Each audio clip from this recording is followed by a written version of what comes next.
Spirituality అనంటే, హ్మ్. Morality లేకపోవటం అనే ఒక నారో థింకింగ్ గూడా కొన్ని చర్చెస్‌లో నేర్పిస్తున్నారు. ఎథిక్స్‌తో పని లేదు, వాల్యూస్‌తో పని లేదు. మనం ప్రార్థన చేసుకొని రెగ్యులర్‌గా చర్చ్‌కెళ్ళి బైబిల్ చదువుకుంటే చాలు అని ఒక రిలిజియన్ కైండ్ ఆఫ్ ప్రాక్టీస్ నేర్పించే సంఘాలు కూడా లేకపోలేదు. సో, హ్మ్. కొన్ని ఇష్యూస్ వచ్చినప్పుడు మనకంటే క్రైస్తవేతరులే చాలా నైతికంగా మంచిగా నిలబడి మాట్లాడుతున్నప్పుడు we should really appreciate them. At the same time we need to be ashamed of ourselves. Oh! Yeah! ఏ దేవునిలో విశ్వసించామో, హ్మ్.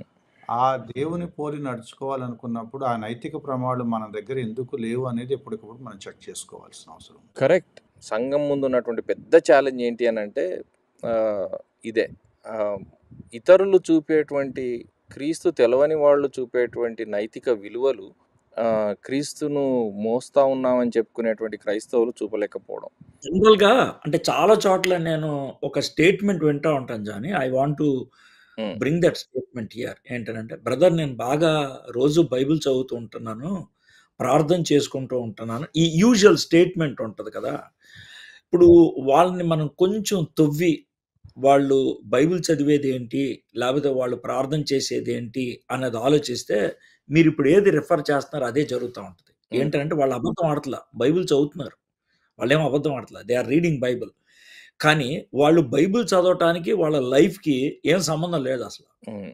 అంటే పొద్దున్నే లేసి బైబిల్ చదవాలి కాబట్టి చదువుతాను.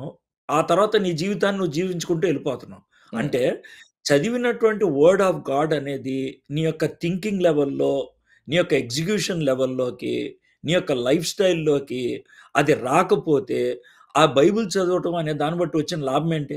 లేతే ఉపయోగం ఏంటి? సో, ఇప్పుడు ఇక్కడ జరిగేదేంటనంటే ఇప్పుడు సురేష్ గారు చెప్తున్నారు కదా! స్పిరిచ్యుయాలిటీ, ఎథిక్స్ అన్న దాన్ని వేరుగా చూడటం అనేది.